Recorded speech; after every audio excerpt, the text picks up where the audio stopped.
Hello everyone, welcome to my channel. ഇന്നൊരു പ്രത്യേക സ്ഥലത്തേക്കുള്ള യാത്രയാണ്. ഈ ഭംഗിയുള്ള കടൽ കണ്ടാലേ അറിയാം ഇത് ഇന്ത്യയിലല്ല എന്ന്, അല്ലേ? ഇതെവിടെയാണ്? ഇതാണ് ഗ്രീസ്. ഗ്രീസിലെ അതിപ്രസിദ്ധമായ ഒരു ഐലൻഡാണ് സെൻറ്റോറിനി. ഈ സെൻറ്റോറിനി ഐലൻഡ് ഉണ്ടായത് തന്നെ ഒരു വോൾക്കേനിക് ഇറപ്ഷനിൽ നിന്നാണ്, തൗസൻഡ്സ് ഓഫ് ഇയേഴ്സ് ബാക്ക്. ഇന്ന് നമ്മൾ കാണാൻ പോകുന്ന ആ ഒരു വോൾക്കേനോ അതിപ്പോഴും ഡോർമെൻ്റ് ആയിട്ട് കിടക്കുകയാണെങ്കിലും ഒരു 1950 അത് ഇറപ്റ്റ് ചെയ്തിട്ടുണ്ട്. ഇപ്പോഴും അത് ആക്റ്റീവാണ്, എപ്പോൾ വേണമെങ്കിലും ഇത് ഇറപ്റ്റ് ചെയ്യാം. അപ്പോൾ അതുകൊണ്ട് ഇതൊരു വലിയ ത്രില്ലുള്ള ഒരു ട്രിപ്പായിരുന്നു.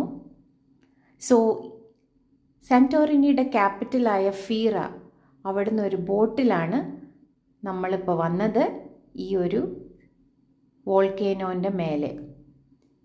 ഇപ്പം നടന്ന് നമ്മൾ മേലെ വരെ കയറണം. അപ്പോൾ ഇങ്ങനെ കത്തിക്കരിഞ്ഞ് കിടക്കുന്ന വോൾക്കേനിക് മെറ്റീരിയൽ കാണാം. ചില സ്ഥലത്തു നിന്ന് പുകയും വരുന്നുണ്ട്. നമ്മൾ സൂക്ഷിച്ചു നോക്കിയാൽ ചില സ്ഥലത്തു നിന്ന് പുക വരുന്നത് കാണാം. ചൂട് കാറ്റ് വരുന്നതായിട്ട് തോന്നും. നമുക്ക് ഭയങ്കര ചൂടാണ്. ഇത് നടക്കുമ്പോഴേ നമുക്കറിയാം എൻ്റെ മേലെ നല്ല ചൂടാണ്. കുറച്ച് കയറ്റമുണ്ട്. ഇടയ്ക്കിടയ്ക്ക് ഇരിക്കാൻ അവർ ബെഞ്ചസ് ഒക്കെ ഇട്ടിട്ടുണ്ട്. അങ്ങനെ കയറി നമ്മൾ വോൾക്കേനോൻ്റെ ഏറ്റവും ഹയസ്റ്റ് പോയിന്റിലേക്ക് എത്തുമ്പോൾ അവിടെ നിന്ന് ഭയങ്കര ബ്യൂട്ടിഫുൾ ആയിട്ടുള്ള വ്യൂ ആണ്. ഈ സീയുടെ പേര് ഏജിയൻ സീ എന്നാണ് ഗ്രീസിൽ. ഈ ഏജിയൻ സീയിൽ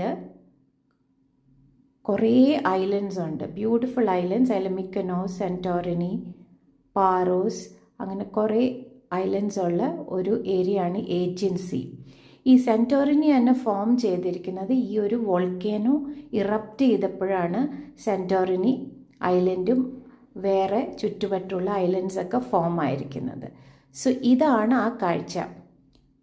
വോൾക്കേനോൻ്റെ മേലേക്ക് നമ്മൾ ക്ലൈംബ് ചെയ്ത് കയറി പോവാണ്.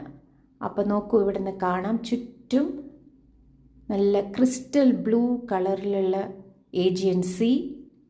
അപ്പുറത്തെ സെൻറ്റോറിനിയുടെ മെയിൻ ഐലൻഡ്, ക്യാപിറ്റൽ സിറ്റിയായ ഫീറ കാണാം. അവിടെ ഇങ്ങനെ വൈറ്റ് വാഷ് ചെയ്ത് വെച്ചിരിക്കുന്ന ബിൽഡിങ്സ് ആണ് എല്ലാം.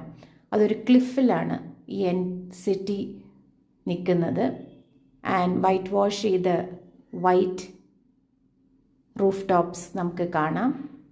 ആൻഡ് എല്ലാവരും കൂടി നിന്ന് ഈ